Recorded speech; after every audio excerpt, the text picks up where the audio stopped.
29 अगस्त 2020 उपस्थित हुए हैं राष्ट्रीय खेल दिवस मनाने के लिए। जैसा कि हम सभी जानते हैं, भारत में 29 अगस्त को राष्ट्रीय खेल दिवस के रूप में प्रत्येक वर्ष मनाया जाता है बड़े धूमधाम से। लेकिन इस वर्ष कोरोना महामारी की वजह से हम पूरे जोश व खरोश के साथ ग्राउंड में उतरकर इसको सेलिब्रेट नहीं कर पा रहे हैं। फिर भी हम इसको ऑनलाइन मेथड से सेलिब्रेट करेंगे और उसी कड़ी में हम 29 अगस्त को ही खेल दिवस क्यों और किस कारण मनाया जाता है उस पर चर्चा करेंगे। हम सभी लोग जानते हैं कि 29 अगस्त को मेजर ध्यानचंद जो हॉकी के मशहूर खिलाड़ी थे उनका जन्म हुआ था और उनकी याद में ही भारत सरकार ने ये प्लान किया था कि हम 29 अगस्त को उनके जन्मदिन के अवसर पर भारत में राष्ट्रीय खेल दिवस मनाया करेंगे प्रत्येक वर्ष। तो मेजर ध्यानचंद जो हॉकी के एक बहुत ही मशहूर प्लेयर थे, एक तरह से कहिए तो बहुत ही उत्कृष्ट थे, स्तर के खिलाड़ी थे, वर्ल्ड लेवल के खिलाड़ी थे, विश्व में उनका मान था और इसीलिए उनको हॉकी का जादूगर कहा जाता, क्योंकि जब वो हॉकी खेलते थे तो गेंद जैसे उनके स्टिक से चिपकी रहती थी हमेशा। तो और जब चाहते थे, जिस तरीके से चाहते थे, वो गोल कर जाते थे। तो इनका जन्म 1905 में 29 अगस्त 1905 में उत्तर प्रदेश के संगम नगरी इलाहाबाद में हुआ था और तब से वहीं उन्होंने अपना सफ़र शुरू किया और सेना में नौकरी उन्होंने एक सैनिक के तौर पर शुरू किया और वहाँ पर उनको एक पहले गुरु मिले हुए वीर तिवारी जी, जो उनको प्रोत्साहित किए कि आर्मी के अंदर भी आप अपने गेम को जीवित रख सकते हैं और आगे बढ़ सकते हैं। और तब से उन्होंने आर्मी के अंदर ही गेम खेलना शुरू किया हॉकी को और लगभग 3-4 वर्ष तक आर्मी में खेलते रहे और फिर अचानक उनके खेल को देखते हुए 1926 में उनको इंडियन टीम में लिया गया और उस समय न्यूजीलैंड में टीम को जाना था, कई 3-4 टेस्ट खेलना था। वहाँ पर इनको फाइनल टीम में जगह मिली और इन्होंने अपने पहले ही मैच में इतना शानदार प्रदर्शन किया कि फिर वो दिन और फिर उसके बाद जब तक वो हॉकी खेलते रहे 1949 तक, तब तक वो हॉकी टीम के सदस्य रहे और दिन ब दिन उन्होंने इतना अच्छा गेम खेला हॉकी कि फिर उसके बाद उनके नाम पे आगे दादा जुड़ा, जादूगर जुड़ा, ये सब उनके नाम के आगे जुड़ते चले गए। ध्यानचंद को फुटबॉल में पेले और क्रिकेट में ब्रैडमैन के समतुल्य माना जाता है। गेंद इस कदर उनकी स्टिक से चिपकी रहती थी कि प्रतिद्वंदी खिलाड़ी को अक्सर आशंका होती थी कि वह जादुई स्टिक से तो नहीं खेल रहे हैं। कई एक बार उनकी स्टिक को तोड़कर देखा गया, यहाँ तक कि हालैंड में उनकी हॉकी स्टिक में चुंबक होने की संभावना व्यक्त की गई थी और तब उनकी हॉकी स्टिक को तोड़ा गया था और वो देखा गया था, लेकिन ऐसा कुछ तो था ही नहीं। जापान में ध्यानचंद की हॉकी स्टिक से जिस तरह गेंद चिपकी रहती थी, उसे देखकर उनकी हॉकी स्टिक में गोंद होने की संभावना लगी थी। ध्यानचंद की हॉकी कलाकारी में जितने किस्से हैं उतने शायद ही दुनिया में किसी खिलाड़ी के जीवन से जुड़े होंगे इतने किस्से। उनकी हॉकी कलाकारी देखकर हॉकी के मुरीद तो वाह वाह कही उठते थे, बल्कि प्रतिद्वंदी टीम के खिलाड़ी भी उनकी तारीफ करने से नहीं चूकते थे। ये उनके खेल की कलाकारी का ही गुण था।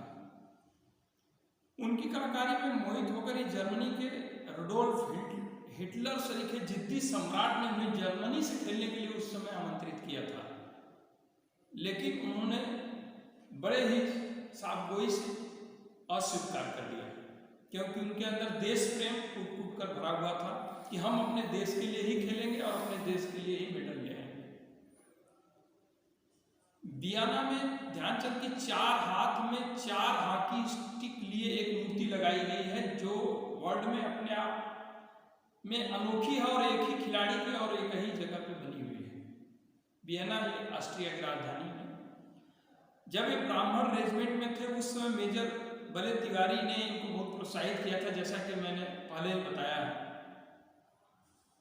अब इनका ओलंपिक सफर शुरू होता है 1928 एम्स्टर्डम ओलंपिक खेलों में पहली बार भारतीय टीम ने भाग लिया था और किसी को विश्वास भी नहीं था कि पहली बार भाग लेने वाली team, India hockey team, gold medal प्राप्त करेगी। और ये सिर्फ दादा ध्यानचंद की ही देन थी। 11 मैच वहां उन्होंने खेले और विशेषकर ध्यानचंद जी ने उसमें सफलता हासिल की। एम्स्टर्डम में भारतीय टीम ने अपने सभी मैच जीते और 17 मई 1928 को जो उन्होंने आगाज किया ऑस्ट्रिया को 6-0 से हराकर, फाइनल में हालैंड को 3-0 से हराकर विश्व भर में हॉकी चैंपियन घोषित हुआ पहली बार भारत, और पहला स्वर्ण मेडल इंडिया को हॉकी में या किसी भी गेम में ओलंपिक में प्राप्त हुआ पहली बार। इसके बाद 1932 में लॉस एंजल्स में ओलंपिक हुआ। इसमें भी ध्यानचंद एक टीम सदस्य के रूप में भाग लिए और उस समय सेंटर फॉरवर्ड उनका पसंदीदा पोजीशन हुआ करती थी हॉकी में, और वही सेंटर फॉरवर्ड से ही उनको विश्व भर में शोहरत प्राप्त हुई। तब सेना में लैंस नायक के बाद नायक हो गए थे। इस दौरे के दौरान भारत काफी मैच खेले। इस सारी यात्रा में ध्यानचंद ने 262 में से 101 गोल अकेले ही कर दिया था लॉस एंजलिस के ओलंपिक में। इससे उनकी प्रतिभा का हमें पता चलता है। 1936 के बर्लिन ओलंपिक में ध्यानचंद को भारतीय टीम का कप्तान चुना गया। इससे पहले 1932 में तो स्वर्ण पदक इंडिया ने जीता ही। 1936 इनके स्वर्णिम के रूप में याद किया जाएगा। 1936 इनके पूरे हॉकी जीवन में जब इनको पहली बार अचानक ही कप्तान बना के भेजा गया, तो ये ध्यानचंद के मुखारबिंद से निकला था कि मुझे जरा भी आशा नहीं थी कि मैं कप्तान चुना जाऊंगा, क्योंकि उनको विश्वास नहीं था। लेकिन फिर भी इस दायित्व को उन्होंने बड़े जिम्मेदारी के साथ निभाया और अपने जीवन का अविस्मरणीय संस्मरण सुनाते हुए वह कहते हैं कि 17 जुलाई के दिन जर्मन टीम के साथ हमारे अभ्यास के लिए एक प्रदर्शनी मैच हुआ और यह मैच बर्लिन में खेला गया। हम इसमें 4 के बदले 1 गोल से हार गए। ये बात स्वयं ध्यानचंद जी बोले थे, उन्हीं का स्मरण हम संस्मरण यहाँ बता रहे हैं। इस हार से मुझे जो धक्का लगा उसे मैं अपने जीते जी नहीं भुला सकता। जर्मनी की टीम की प्रगति देखकर हम सब आश्चर्यचकित रह गए और हमारे कुछ साथियों को तो भोजन भी अच्छा नहीं लगा। बहुत से साथियों को रात भर नींद नहीं आई। 5 अगस्त के दिन भारत का हंगरी के साथ ओलंपिक का पहला मुकाबला हुआ, जिसमें भारतीय टीम ने हंगरी को 4 गोलों से हरा दिया। दूसरे मैच में जो कि 7 अगस्त को खेला गया, भारतीय टीम ने जापान को 9-0 से हराया और उसके बाद 12 अगस्त को फ्रांस को 10 गोलों से हराया। ये गोलों का मार्जिन से आपको लग रहा होगा कि उस समय भारतीय हॉकी की कितनी त्रुटि दुनिया में बोलती थी। और आज के हॉकी में इतने गोल स्कोर नहीं होते हैं, 2-3 गोलों की मार्जिन से हार जीत हुआ करती है। लेकिन भारतीय इतिहास का स्वर्णिम युग आप देखिए वही था। यद्यपि यह मुकाबला 14 अगस्त को खेला जाने वाला था, फाइनल मुकाबला 1936 का बर्लिन ओलंपिक का, लेकिन उस दिन बारिश हो जाने की वजह से संयोग ही कहिए कि उस मुकाबले को 15 अगस्त को ट्रांसफर किया गया और मैदान में भारी बारिश की वजह से मैदान गीला था और ये सारी परिस्थितियां हमारे अनुकूल नहीं थी। फिर भी अभ्यास के दौरान जर्मनी की टीम ने भारत को हराया था, ये भी एक जेहन में था। यह बात सभी के मन में बुरी तरह घर गई थी। फिर गोल गीले मैदान और प्रतिकूल परिस्थितियों के कारण हमारे खिलाड़ी और भी निराश हो गए थे। तभी भारतीय team coach manager Pankaj Gupta पहुंचे और उन्होंने भारतीय ध्वज को सामने रख दिया पूरी टीम के सामने कि ये सम्मान जो राष्ट्रीय तिरंगा है इसके लिए आपको कल खेलना है। और फिर सभी खिलाड़ियों ने श्रद्धापूर्वक तिरंगे को सलाम किया और वीर सैनिक की तरह मैदान में उतर गए। ये ध्यानचंद के संस्मरण को हम पढ़ रहे हैं। भारतीय खिलाड़ी जमकर खेले और जर्मन की टीम को 8-1 से लौट दिया। उस दिन सचमुच तिरंगे की लाज रह गई। उस समय कौन जानता था कि 15 अगस्त आगे चलकर इसी दिन हमारा देश आजाद होगा, ये कोई नहीं जानता था। तो ये दिन 15 अगस्त हमारे लिए इतना मायने रखता है कि उस दिन हम तीसरा ओलंपिक स्वर्ण पदक हॉकी में जीते। एक किस्सा और भी उनके साथ जुड़ा है, हिटलर और ब्रेडमैन का। ध्यानचंद ने अपनी करिश्माई हॉकी से जर्मन तानाशाह हिटलर और ब्रेडमैन को भी मुरीद बना लिया था। यह भी संयोग है खेल जगत की इन दोनों महान हस्तियों ब्रेडमैन और दादा ध्यानचंद का जन्म 2 दिन के अंतर पर ही है। दुनिया ने 27 अगस्त को ब्रेडमैन की जन्म शती मनाई तो 29 अगस्त को दादा ध्यानचंद की। तो ये दोनों महापुरुषों की जयंतियां लगभग 2 दिन के अंतर पर है, जिसे भारत में खेल दिवस के रूप में मनाया जाता है।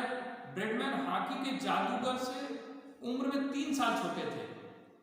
अपने अपने फन में माहिर दोनों खेल हस्तियां केवल एक बार एक दूसरे से मिले थे। वह 1935 की बात है जब भारतीय टीम ऑस्ट्रेलिया और न्यूजीलैंड के दौरे पर गई थी। तब भारतीय टीम एक मैच के लिए एडिलेड में थी और वहीं पर ब्रेडमैन से मुलाकात हुई और वो मैच उन्होंने हॉकी का देखा था। तब भारतीय टीम एक मैच देखा था और ब्रेडमैन और ध्यानचंद दोनों एक दूसरे से मिले थे। ब्रेडमैन ने तब हॉकी के जादूगर का खेल देखने के बाद कहा था कि वो इस तरह से गोल करते हैं जैसे क्रिकेट में रन बनते हैं। नहीं, ब्रेडमैन को बाद में जब पता चला कि ध्यानचंद ने इस दौरे पर 48 मैच में कुल 201 गोल कर डाले, तो उन्हें लगा कि 201 वो इमेजिन करने लगे ऐसा भी हो सकता है कि 201 गोल, क्या ये क्रिकेट में सेंचुरी है? ऐसा उन्होंने उस समय अपने उद्गार व्यक्त किए थे। किसी हॉकी खिलाड़ी ने बनाया या बल्लेबाज ने, ये उनका कंफ्यूज हो गए थे कि ऐसा कभी हॉकी में भी हो सकता है कि 201 गोल कोई बना के आता है इस मैच में। ध्यानचंद ने इसके बाद 1 साल बाद बर्लिन ओलंपिक में हिटलर को भी अपनी हॉकी का मुरीद बना दिया। हुआ यह कि जब बर्लिन में 1936 में उन्होंने बर्लिन को जर्मनी को 8-1 से जब रौदा था, तो उसमें हिटलर भी मैच देखने आए थे और उनके पूरे गेम को उन्होंने देखा था मेजर ध्यानचंद के। तभी उन्हें लगा कि ऐसा भी कोई खिलाड़ी हॉकी का हो सकता है। तो उन्होंने मैच समाप्ति के बाद उन्हें बुलाया और बड़े ही शालीनता के साथ उनको कहा कि मेजर आप हमारे यहाँ जर्मनी में आइए, आपको और ज़्यादा सम्मान मिलेगा और हमारे देश की तरफ से खेलिए। लेकिन उन्होंने उतनी ही शालीनता के साथ उस बात को अस्वीकार कर दिया कि हम खेलेंगे तो सिर्फ अपने भारत देश के लिए खेलेंगे। ये उस समय सिर्फ हिटलर ही नहीं, जर्मनी के हॉकी प्रेमियों के दिलो दिमाग पर भी ये नाम छा गया था दादा ध्यानचंद का। इसके बाद 1956 में जब 1949 में उन्होंने 1949 में ध्यानचंद ने अंतर्राष्ट्रीय और राष्ट्रीय स्तर पर होने वाली प्रतियोगिताओं से हॉकी में पूर्णतः संन्यास ले लिया और काफी दिनों तक उन्होंने एज ए कोच भारतीय टीम को सेवा दी। उन्हें 1956 में भारत के प्रतिष्ठित नागरिक सम्मान पद्म भूषण से सम्मानित किया गया। ध्यानचंद को खेल के क्षेत्र में 1956 में पद्म भूषण दिया गया। उसके बाद उनके जन्मदिन को भारत का राष्ट्रीय खेल दिवस घोषित किया गया और उनके नाम पे एक पुरस्कार भारत सरकार ने किया, Dhyanchand lifetime achievement award था, जो आज भी दिया जाता है। जो लाइफ टाइम किसी व्यक्ति को दिया जाता है जो खेल के क्षेत्र में, किसी भी खेल के क्षेत्र में उन्होंने संपूर्ण जीवन अपना व्यतीत किया हो किसी फील्ड के क्षेत्र में, उनके नाम पे दिया था। और इसी 29 अगस्त के दिन भारत में तमाम खेल से रिलेटेड सम्मान को राष्ट्रपति अपने राष्ट्रपति भवन से देते हैं। उसमें अर्जुन अवार्ड हुआ, द्रोणाचार्य अवार्ड हुआ, मौलाना अबुल कलाम आज़ाद ट्रॉफी जो यूनिवर्सिटियों को दी जाती है पूरे भारत में, जो बेस्ट यूनिवर्सिटी खेल एंड स्पोर्ट्स में होती है प्रत्येक वर्ष, और मौलाना अबुल कलाम आज़ाद ट्रॉफी के अलावा राजीव गांधी खेल रत्न दिया जाता है। ऐसे तमाम पुरस्कार जो खेल के क्षेत्र में हैं वो उस दिन 29 अगस्त को उनकी याद में दिए जाते हैं। ये हॉकी की ही देन थी कि दादा को जो एक सैनिक के रूप में भर्ती हुए थे और जब रिटायर हुए तो उनको एक बड़ा कैप्टन का सम्मान मिला था, मेजर सब लगा। 1927 में उनको लांस नायक बनाया गया, 1932 में नायक, 1937 में सूबेदार की पदवी दी गई, क्रमशः 1943 में लेफ्टिनेंट और फिर कैप्टन बना दिया गया। बाद में मेजर के नाम से, मेजर सूबेदार दादा ध्यानचंद के नाम से वे मशहूर हुए।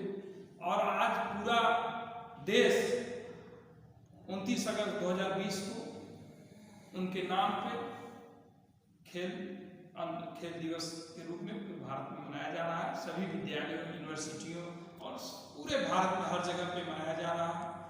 और ये रही उनसे रिलेटेड कुछ संक्षिप्त उनके बारे में बात। धन्यवाद। जय हिंद, जय भारत।